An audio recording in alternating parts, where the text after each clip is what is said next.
วัสดีเพื่อนๆทุกคนค่ะกลับมาพบกันทุกวันพุธอีกครั้งนะคะโดยในวันนี้เราก็จะมาวาดสัตว์ในสไตล์น่ารักกันค่ะโดยสัตว์ตัวแรกที่เรานำมาวาดในคลิปนี้ก็คือน้องแมวดำนั่นเองโดยเราจะวาดน้องออกมาทั้งหมด5ท่าทางด้วยกันนะคะภาพที่เสร็จแล้วจะออกมาน่ารักขนาดไหนเนี่ยเราไปชมขั้นตอนการวาดกันเลยอันดับแรกขึ้นรูปร่างของน้องแมวง่ายๆด้วยทรงเลขาคณิตต่างๆค่ะการขึ้นโครงด้วยทรงเหล่านี้จะทำให้เรามองภาพรวมได้ดีขึ้นทำให้สามารถวาดน้องๆได้ออกมาน่ารักตามที่เราต้องการค่ะปกติถ้าใครเลี้ยงแมวก็น่าจะรู้นะคะว่าน้องแมวนั้นมีท่าทางที่หลากหลายมากๆทั้งบิดทั้งงอทั้งม้วนตัวท่าทางประหลาดเยอะแยะไปหมดเลยร่างกายของน้องแมวจะยืดหยุ่นมากๆเพราะฉะนั้นท่าทางที่เราวาดก็ไม่ควรจะดูแข็งจนเกินไปควรวาดให้มีส่วนโค้งเยอะๆจะได้ดูยืดหยุ่นและดูน่ารักไปในตัวค่ะน้องแมวบ้านไหนที่ชอบทำท่าทางแปลกๆลองคอมเมนต์เล่าประสบการณ์บรรยายท่าทางสุดจ๊าบของน้องๆกันได้ที่ด้านล่างคลิปเลยนะคะ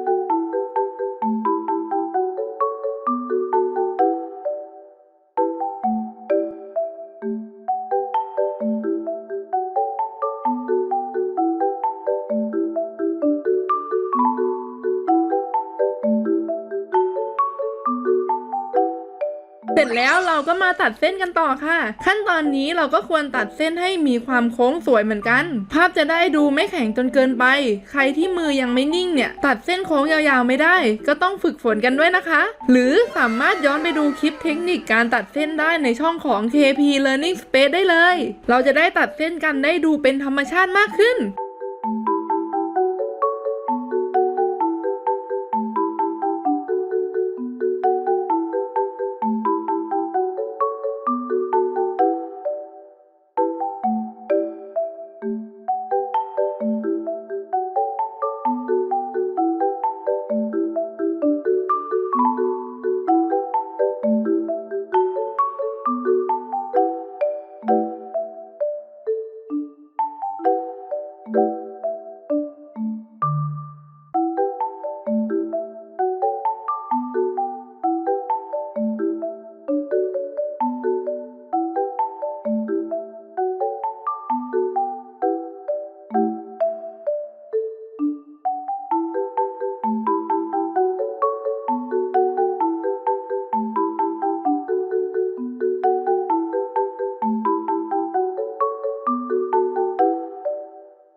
หลังจากตัดเส้นเสร็จแล้วเราก็มาลงสีกันต่อเลยเพื่อนๆสามารถหารูปน้องแมวตัวจริงมาอ้างอิงได้เหมือนกับที่เรากำลังทำนะคะเราจะได้ลงสีน้องแมวให้ดูใกล้เคียงกับตัวเป็นๆได้และเราควรลดทอนรายละเอียดของสีขนลงนะคะเพื่อเพิ่มความน่ารักให้กับรูปวาดของเรา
ก็เสร็จกันไปเรียบร้อยแล้วนะคะกับน้องแมว5ท่าทางเป็นยังไงกันบ้างคะน้องออกมาน่ารักไหม